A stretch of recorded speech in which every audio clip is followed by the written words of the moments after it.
코로나19 백신 접종 일주일 이것이 궁금하다. 첫 번째 항목은요. 지금까지 얼마나 맞았나? 현재까지 많은 분들이 좀 맞았나요? 어떻게 됐나요? 네, 그러니까 이제 지금 앞에도 나왔지만 백신 접종이 시작된 지 딱 일주일 정도가 됐는데요. 어제까지의 통계를 보면 접종 받으신 분이 22만 5,853명이 접종을 받으신 걸로 지금 이제 집계가 되고 있고요. 이 중에서 아스트라제네카의 백신을 맞으신 분이 약 22만 1,000명 정도가 되고 화이자 백신을 맞으신 분이 한 3,900여 명 정도가 됩니다.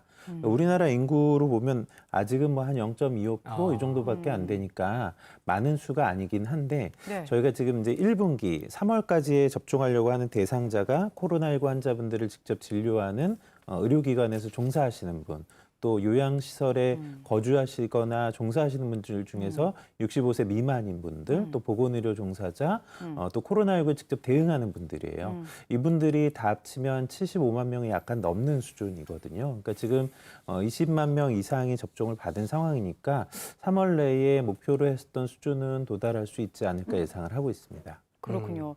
백신 접종을 먼저 시작한 나라들도 있지만 이 백신이 실제로 코로나 확산 방지에 어느 정도 효과가 있나요? 네, 일단은 접종을 하고 상황을 좀 봐야지 알 수 그렇죠. 있겠죠. 이제 우리나라는 워낙 접종률이 낮으니까 아직은 확산에 미치는 영향을 평가하기는 좀 어렵습니다. 그럼 이제 외국에서 먼저 접종이 진행된 국가들의 상황을 좀 보면 도움이 될 것 같은데요. 지금 접종률이 제일 높은 국가가 이스라엘이거든요. 이스라엘은 전체 인구가 한 900만 명이 넘는데 그중에 벌써 절반 이상이 한 번 이상 백신을 맞았고 2번 이상 맞은 분들도 30%가 훨씬 넘어서고 있어요. 그래서 여기가 이제 접종률로 보면 제일 높은데 아직 전체적인 환자 발생 수가 꽤 나오기는 하지만 네. 중요한 게 입원하거나 중증으로 진행하는 분들 숫자가 확 줄어드는 게 보이거든요.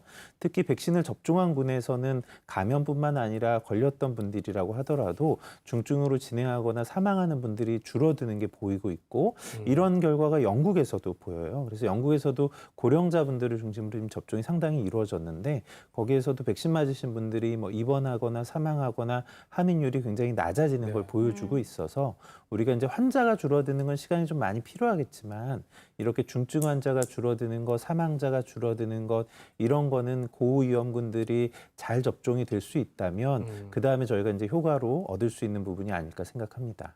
그렇다고 하더라도 이 백신만 믿고 지금 당장 마스크를 벗는다거나 모임을 갖는다거나 이런 거는 굉장히 섣부른 행동이겠죠. 예, 아직 일이겠죠. 뭐 예. 일주일밖에 되지 않은 상태고 전 인구의 아직 1%도 접종하지 않았기 때문에 아직은 이르다고 볼 수 있겠고요. 아직도 지금 산발적으로 집단 감염들, 뭐 음식점이라든지 직장에서 계속해서 발생을 하고 있고 이제 예방접종 한 지 일주일밖에 되지 않았고 우리가 예방접종을 한다고 해서 100% 예방되는 것도 아니라는 걸 이미 다 알고 계실 겁니다. 그리고 네. 전 국민의 한 70% 이상이 2차 접종까지 완료를 해야 집단 면역을 얻을 수 있기 때문에 그런 접종 시기가 완료될 때까지는 안심하실 수 없을 것 같고요. 그때까지 손 씻기하고 마스크 착용 꼭 지켜주셔야지 4차 대유행을 예방하실 수 있을 것 같습니다. 네, 이제 뭐 끝이 보이긴 하지만 아직은 긴장의 끈을 놓칠 때가 아니라는 점 다시 한번 강조를 해주셨습니다. 그다음 이제 백신 접종에 대해서 궁금한 부분 또 가장 민감한 부분 중에 하나가 아닐까 싶어요. 두 번째 열어봅니다. 부작용 환자 수는 얼마인가?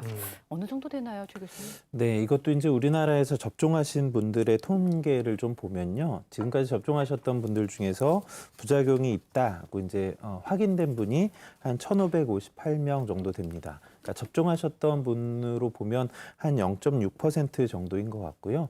근데 이제 다행인 건 대부분 부작용을 경험하셨던 분들이 경증의 부작용이에요. 그래서 접종 부위가 좀 붓거나 빨개지거나 몸이 쑤시거나 열이 나거나 이런 증상인데 사실 이걸 이제 부작용이라기보다 우리가 이상 반응이라는 표현을 많이 네. 하는데 이게 이제 백신이 접종되고 나서 몸에 면역 반응이 유도될 때 이런 과정이 일종의 염증 반응하고 좀 비슷하거든요. 그러다 보니 몸에서는 뭐 열이 나거나 쑤시거나 하는 듯한 증상이 생기는 거죠. 대개는 특별한 조치를 하지 않아도 저절로 좋아집니다. 그래서 가만히 놔둬도 좋아지는데 혹시 불편함이 있다면 뭐 가볍게 약을 드시거나 아니면 뭐 냉찜질을 하거나 좀 하시면 도움이 될 수 있고요. 저희가 이제 제일 걱정하는 건 아나필락시스라고 부르는 중증의 이상 반응이죠. 이 아나필락시스는 심한 알레르기 반응이 나타나서 생기는 증상인데요. 만약에 생기게 되면 갑자기 뭐 입술이나 점막 같은 데가 붓거나 뭐 호흡 곤란이 생기거나 아니면 뭐 혈압이 떨어지고 쇼크에 이르거나 이제 이런 상황이 생깁니다. 지연성으로 생기는 경우도 아주 드물게는 있지만 만약에 생긴다면 대개는 한 30분 이내에 생기는 경우가 많거든요. 그래서 그런 이유 때문에 백신을 접종하고 나면 접종한 기간에서 15분에서 30분 정도 있다가 가시도록 안내를 하니까 네. 접종하시는 분들은 이것을 꼭 지켜주셔야 할 것 같습니다. 아무튼간에 이제 이상 반응이 이어진다면은 임의로 판단하지 마시고 네. 의료진과 꼭 상의하실 필요가 있을 것 같은데요. 이 부작용과 관련해서 안타까운 기사가 이번 주에 있었어요. 백신 접종 후 사망 보도가 있었는데 이거 인과성을 어떻게 봐야 될까요? 네, 지금 이제 사망하셨다라고 보고가 된 분도 어제를 기준으로 보면 6분 정도가 있어요. 근데 이제 아직은 조사 중이기 때문에 네. 우리가 인과관계를 이야기하기는 좀 어렵습니다. 그러면 이제 외국에서 발생했던 상황 또 임상연구에서 발생했던 상황을 좀 참고해 볼 필요는 있을 것 같은데요. 네. 외국에서도 백신을 접종받으신 분 중에서 사망하셨던 사례 보고가 뭐 400여 건 정도는 있는데 그 나라에서 조사한 결과로는 백신하고 인과관계는 없는 것 같다라고 일단 결론은 내렸었습니다. 또 임상연구가 진행되었던 중에도 사실은 사례가 있었거든요. 근데 사망하셨던 사례를 보면 백신을 접종했던 군 또 위약, 그러니까 대조군에서도 동일하게 사망 사례가 나오고 있고 또 백신을 접종한 군에서 사망 사례가 더 높지는 않았어요. 그래서 그런 면들도 일단은 우리가 좀 참고할 만한 부분인 것 같습니다. 네, 그러면 좀 더 구체적으로 이런 이상 반응이 나타날 확률은 어느 정도 되는지 또 조금 더 위험한 분들이 있을지도 궁금하거든요.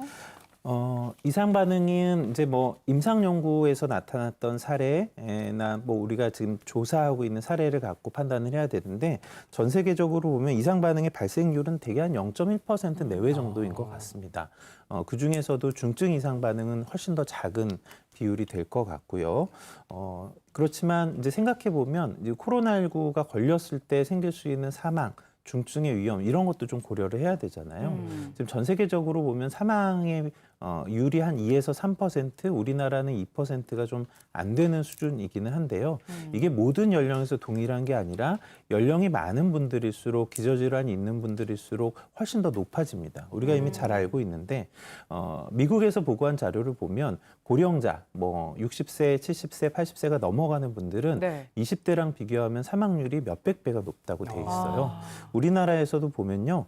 70대의 사망률은 6%가 넘고 80대의 사망률은 20%가 넘습니다. 그러니까 이제 코로나19에 감염됐을 때의 이런 사망의 위험까지 좀 고려해서 저희가 백신 접종의 필요성을 좀 생각해 봐야 될 것 같습니다. 아무튼 간에 이제 보고되고 있는 이상 반응에 비해서 백신 접종으로 인해 얻을 수 있는 이득이 훨씬 크다는 거는 교수님들이 공히 강조하시는 부분인데 그럼에도 불구하고 이 접종을 좀 피해야 되는 분들, 주의해야 될 분들이 있을 것 같아요, 교수님. 예. 네, 백신 접종은 꼭 필요합니다. 하지만 혹시나 내가 이상 반응이 있지 않을까 불안한 분들도 계실 텐데요. 그래서 접종 전에 발열이 있거나 뭐 심한 급성 질환을 지금 현재 가지고 있는 경우는 급성 질환의 치료 후로 백신 접종을 연기하는 것도 좋은 방법입니다. 또 코로나를 진단받아서 현재 치료 혹은 격리 중인 분들도 네. 질병에서 완전히 회복되어 격리 해제 기준을 충족할 때까지 백신 접종을 연기해야 합니다. 또한 그 백신 성분에 아나필락시스와 같은 심한 알레르기 반응이 있었던 분들도 조금 주의를 하시는 것이 좋겠습니다. 아무쪼록 큰 사고 없이 안전하게 백신 접종이 이루어지기를 바라보고요. 다음 항목 짚어보도록 하겠습니다. 백신별로 효과가 다르다던데, 그러니까 뭐 일부 백신은 고령층에서는 효과가 안 난다더라, 뭐 이런 말들이 있잖아요, 교수님. 예, 네, 실제로 좀 이슈가 좀 되었죠. 예. 특히 지금 우리가 사용하고 있는 백신이 화이자와 아스트라제네카 백신 두 가지가 먼저 사용이 되고 있는데요. 아스트라제네카 백신의 경우에는 임상 연구에 포함되어 있는 65세 이상의 고령자의 숫자가 상대적으로 적어서 이제 효과를 보고할 때 뭐 좀 전문적인 부분이지만 통계적으로 유의한 수준 이제 이 수치를 맞추기가 좀 어려웠습니다. 이제 그 부분이 좀 다른 면이 있었고요. 네. 이제 다만 뭐 임상 연구마다 각 백신의 예방 효과를 보고하는 숫자는 다른데 그 숫자를 그냥 비교하는 건 적절하지는 않거든요. 그게 임상 연구마다 디자인도 다르고 또 시행된 국가나 뭐 발생이 많았던 시기나 이런 게 좀 다릅니다. 그러면 그게 계산되어 나오는 수치에 영향을 줄 수 있기 때문에 그것만을 가지고 어떤 게 더 좋은 거야 안 좋은 거야 이렇게 판단하는 건 조금 주의하시는 게 좀 필요할 것 같다는 생각을 하고요. 저희가 공히 말씀을 드리는 건 네. 지금 이제 우리가 허가받게 되는 백신들, 네. 사용이 되는 백신들은 기준을 다 만족한 수준의 백신, 뭐 효과 면에서도 그렇고 안전성 면에서도 그러니까요. 그렇게 생각하고 접종을 선택해 주시면 될 것 같습니다. 네, 그 백신이 한 가지 종류가 아니고 몇 가지 종류가 되다 보니까 계속 이런 얘기가 나오는 그렇죠. 것 같은데요. 일부 백신이 이제 효과 면에서 의심을 받는다면 또 어떤 백신은 수송, 유통 과정에서 혹시나 변질되지 않을까 이런 걱정하시는 분들 많더라고요. 보니까 쭉 내내 이제 냉동 상태로 이제 운송이 돼야 되나 봐요. 왜 그런 거예요? 네, 그러니까 뭐 모든 백신이 그런 건 아니지만 이제 mRNA 백신은 이제 냉동 극초저온으로 해서 냉동고에 보관해야 되는데요. 실제로 이제 일본에서도 그런 냉동고가 고장이 나는 바람에 뭐 예. 1,000개 정도를 버렸다는 그런 기사도 있었습니다만은 이런 네. 사고가 이제 미국 연구에서도 보고는 되고 있습니다. 그래서 mRNA 백신을 이렇게 보관하기 힘든데 왜 만드느냐? 네. 사실은 장점이 있는 것이죠. 그러니까 안전하다는 것과 네. 신속하게 생산해서 좀 그러니까 빨리빨리 이렇게 접종할 수 있다는 그런 장점이 있기 때문에 만드는 건데 네. 문제는 이 mRNA라고 하는 것이 불안정하고 효율성이 좀 떨어지는 측면이 있어서 그런 냉동고에다 보관해야 되는 그런 측면 때문에 냉동고가 고장이 나게 되면 그냥 자동적으로 다 폐기를 해야 되는 아이고. 그런 상황이 되는 것이죠. 네. 실제로 국내에서도 이제 그런 mRNA 백신을 들여올 때 그런 특수 컨테이너라든지 뭐 드라이아스들을 그런 동원했다는 그런 뉴스들을 접하셨을 겁니다. 그러니까 말이에요. 생각만 해도 아깝네요. 좀 무사히 온전히 잘 도착할 수 있었으면 좋겠고요. 그다음 궁금증, 저도 굉장히 궁금한 부분인데 마지막 한번 열어볼게요. 내 차례는 언제쯤 올까? 그러니까 말이에요. 이제 저희 같은 일반인들은 또 언제쯤 맞게 될지 궁금하거든요. 네, 이제 접촉의 순서를 좀 정했죠. 정한 게 목적이 있었는데 일단 사망이나 중증으로 진행할 위험이 높은 분들에 대한 보호, 또 뭐 보건의료 체계가 잘 유지되도록 하자 이제 이런 게 처음에 목표가 있었습니다. 거기에 맞춰서 순서를 정했는데 연세가 많으신 분들, 뭐 보건의료 시설에 종사하거나 이곳에 관련돼 있는 분들, 코로나에 대응하는 분들이 우선순위를 갖게 됐어요. 근데 65세 이상인 고령이신 분들의 순서가 이제 접종에 조금 밀려지게 되면서 아마도 이분들이 2분기에 접종을 하시게 되지 않을까 생각을 하고요. 3분기가 되면 이제 접종하시게 되는 분들이 좀 늘어나게 될 텐데 만성 질환이 있거나 이런 분들이 아마 조금 더 앞쪽에 배치가 될 것 같고 특별하게 질환도 없고 뭐 사회 필수 시설에 종사하지 않는다거나 또는 질환 뭐 다른 위험 인자를 갖고 있지 않은 분이라면 3분기 좀 후반 정도에 접종하시게 되지 않을까 생각을 합니다. 아무튼 뭐 예상입니다만 계획대로라면 2분기부터 이제 65세 이상 어르신들이 백신을 맞게 될 텐데 네. 어르신들 중에는 고혈압이나 당뇨 이렇게 만성질환 약을 많이 드시잖아요. 맞아요. 백신 접종과 복약 좀 따져볼 부분이 있을까요, 교수님? 실제로 그렇지는 않습니다. 이제 실제로 우리가 임상 실험을 할 때도 그런 고혈압, 당뇨병이 있었던 분들을 그런 접종 대상에 포함을 시켜서 연구를 했던 거고 그런 안전성이라든지 유효성들이 이미 다 알려져 있기 때문에 그런 부분에 대해서는 걱정하실 필요가 없고 약을 뭐 바꾸거나 변경하거나 뭐 중단하거나 그러실 필요가 전혀 없고요. 그러니까 접종하는데 문제가 되지 않는 상태. 그러니까 아까 우리 박 교수님께서 말씀하셨던 그런 열이 없고 건강한 상태라 그러시면은 전혀 변동을 주시지 말고 평소 드시던 대로 드시는 게 더 안전하겠습니다. 네, 박 교수님. 예, 아직 그 충분한 데이터가 쌓인 것은 아니지만 그 진통, 해열, 통증, 염증 완화에 쓰이는 그 엔세이드라는 비스테로이드성 진통 소염제를 복용할 그 백신 예방 접종 전에 복용을 하게 되면 코로나19 백신 면역 반응을 감소시킬 수 있기 때문에 그런 보고들이 조금 나오고 있습니다. 그렇기 때문에 접종 전에 엔세이드라고 불리는 이런 형태의 진통 소염제는 불가피한 경우를 제외하고는 복용을 조금 피하는 것이 그 백신 효과에 조금 더 도움이 될 수 있습니다.